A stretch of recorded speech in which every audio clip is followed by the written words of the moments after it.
Why I destroy books. I did a lot of crafting and DIYing in my lifetime, and I love myself some good dark academia aesthetic, so many of my crafting in the past years featured books.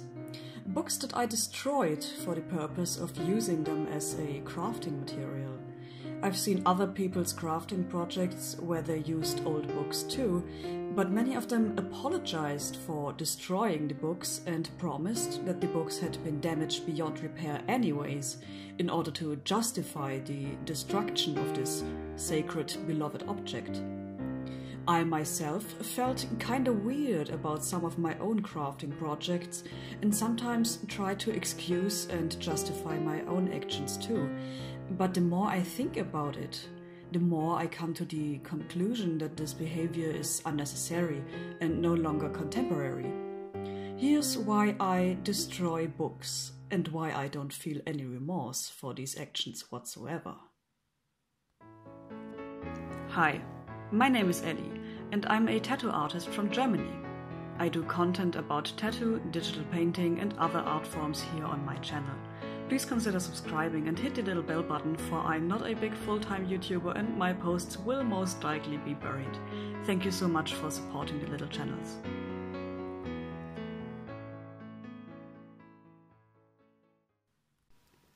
One of my recent DIYs concerned the wall in my corridor. This project required pages of old books that were directly glued on the white wall, creating a new, unique wallpaper in an interesting pattern of pages in various sizes and stages of yellowing. To create the pattern and to cover the whole wall, I had to destroy and disassemble not just one, but several real books. Why did I have to destroy them? Weren't they valuable? Shouldn't books be read and not abused for stupid crafting projects? Why didn't I just buy a wallpaper that resembled book pages but wasn't actually made of real books? Why did I sacrifice such a treasure for a wallpaper that will be torn down anyway once I move out of my current apartment? Before I answer these questions, I want to go back a little bit and tell you a story about the time of my last move. When you move to a new apartment, and you have been doing this rather frequently in the years before, you begin to question what kind of possessions you want to take with you and what kind of possessions you want to own in the first place. Moving a lot of stuff requires more time, more effort, more money and more stress. Moving a lot in the past has changed my perspective on owning stuff in quite a positive way. Minimalism can be extreme to a point where it's pretty unattractive to most people as a lifestyle, but in a more moderate form it can be quite freeing and reduce a huge stress factor in everyday life. I understand very well how this practice gained so much popularity in the last years. So when I was planning to move for the last time, I still owned a fair amount of stuff, including books, that I wanted to minimalize before moving. Plans also included getting rid of the stuff that got sorted out, and I ran into a problem. Nobody wants books. Donation spots were overflowing with donated books that nobody wanted. Prices for used books were ridiculously low, and it would actually cost me money to sell them. My mother had started to sort out a lot of her books, but had the same problem and couldn't even gift them to people, because nobody wants to have books, let alone second-hand books. Why is that? Website lesen.net provided an interesting list that sums up pretty well what I too think the reasons are. A. Time shortage due to growing range of leisure activities. B. Attention deficit due to information overload. C. Dependence on digital media. D. Loss of ability to concentrate enough. E. Growing importance of video streaming. F. The social role of reading books is weakening. And G. The digital, at least working world, is becoming ever shorter and increasingly requires the willingness to multitask. When it comes to physical books, these reasons are compounded by other issues that make reading real books unattractive and because of which e-book readers are preferred. Keyword minimalism. After all this, I had a problem. I needed to get rid of the books to save space and to make the move easier, but I couldn't get rid of the books. Donation and selling didn't work, gifting was impossible, throwing them away was absolutely no option. Or was it? We tried everything, desperately trying to get rid of this burden without having to throw them away or destroying them because why exactly? After all these issues, why was it such an important rule that books must never be destroyed or thrown into the bin? Is this weird, heavy, space-taking object so sacred? And if yes, why? Even though the social role of books is weakening, like I've mentioned before, reading is still a very respectable activity. It's for good reason linked to intelligence and wisdom. The aesthetic of reading and gaining knowledge speaks to a lot of people, not just to fans of the dark academia aesthetic on Tumblr and Instagram. Real books still seem to be more respected than ebooks, even though the information within the book itself is the same. Ebooks, of course, have some weaknesses in comparison to real books, like e-readers being mostly limited to a black and white screen, and children learning to read easier and being more fascinated by real colorful books rather than the cold black and white screen of an e-reader. However, it takes much less space. Ebooks are almost always cheaper than the printed version, and most books we read don't really depend on colorful pictures anyway. I think the love for real printed books stems from a sense of aesthetic nostalgia and skepticism towards newer technologies. Amongst other reasons, like the mentioned issue with children, books are beautiful, or at least can be beautiful. Put in a shelf or stacked to a decorative tower on your desk, they create a wonderful atmosphere and room decor. Hence why I love to use them in crafting and DIY home decor so much. But why is it such a taboo to destroy them?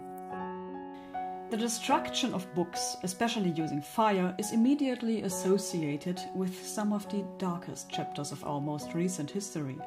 Nazis burned books after all. For a lot of you, the thought of burning books will probably also remind you of Ray Bradbury's Fahrenheit 451, a dystopian novel featuring book burnings in a grand scale. Heck, the whole plot revolves around the burning of books, and it's not pretty. Burning books or destroying them in other ways has become symbolic for destroying the very idea and the message of the text itself. A cruel way to silence opposition and to violently oppress free speech. The problem with symbolism, however, is the following. When we focus too much on the symbol, we can easily lose track of what the symbol stands for. And in this case, the symbol has people completely demised the idea of destroying any book without remembering why that was a bad idea in the first place. Now to finally answer the main question of this whole video. Why do I destroy books, and why do I think that's okay? I see a huge difference between a totalitarian regime banning a whole-ass book series and burning every individual copy of a book, opposed to someone enjoying a crafting project and dissecting a single copy of a book for that purpose in order to enjoy its beauty in another form, while the rest of the thousands if not millions of copies stay unharmed. The symbol of destroying a very thought, a whole idea in order to oppress free speech, has nothing to do with a nice wallpaper in my entrance hall. I think everybody can see this difference. Since these books were just collecting dust, taking space, and nobody was interested in having them either, I even think that gluing them to the wall even increased the chance of those books to be ever read anyway. You can take off your shoes in the hallway and take a look at the wall. Read a few passages and enjoy the beauty of the yellowing. Oh, and by the way, not that I want to justify my actions because it really doesn't matter, but some of these books actually were damaged beyond repair before I picked them to be used in this project. To wrap this up, I have and I will continue to use beautiful old books in crafting projects, because they are of no interest to me for actual reading. Nobody else wants to have them, they are pleasant to look at, and destroying one copy will make no difference in the grand scheme of things. I can now enjoy my book's second life, and those that are too ugly to be used for crafting and only collect dust, I will throw away without remorse. Oh, and by the way, when we bought a few second-hand pieces of furniture for the new flat, we managed to negotiate to a lower price on the condition that we'd take all the books with us too. A huge collection of all kinds of books. That's how desperately people are trying to get rid of books nowadays. They lower the price if you just take this burden off of their shoulders. Unbelievable. Anyways, so thanks to that I have a new, even bigger pile of old books that I'll never read, including lexica, abridged versions of many novels, and other useless stuff. So I have a lot of crafting and DIYing ahead of me, and I'm currently working on the next project featuring the destruction of old books. So you can look forward to that. And that's it. I hope you can forgive my profanation of the sanctuary that is the printed book, and maybe you'll have less concerns about using old books in your own DIY projects. Would you ever destroy a book for any reason? And what is your favorite book? Tell me in the comments, I'd love to talk about it, for even though this video might suggest otherwise, I love reading, and I always appreciate good suggestions. I hope you enjoyed this video and watching me draw, and I'll see you all in the next one. A huge thanks to my patrons who give me hope and keep my motivation up during these months of inability to work. Many thanks to the Coffee Demons, Apoidea, Feuerlocke HGB, Danny Prince and Necrolord1337. Thanks to the Devils, Kurofin, Elru, Lorinox, Mr. Grizzly and Rafaela Roux.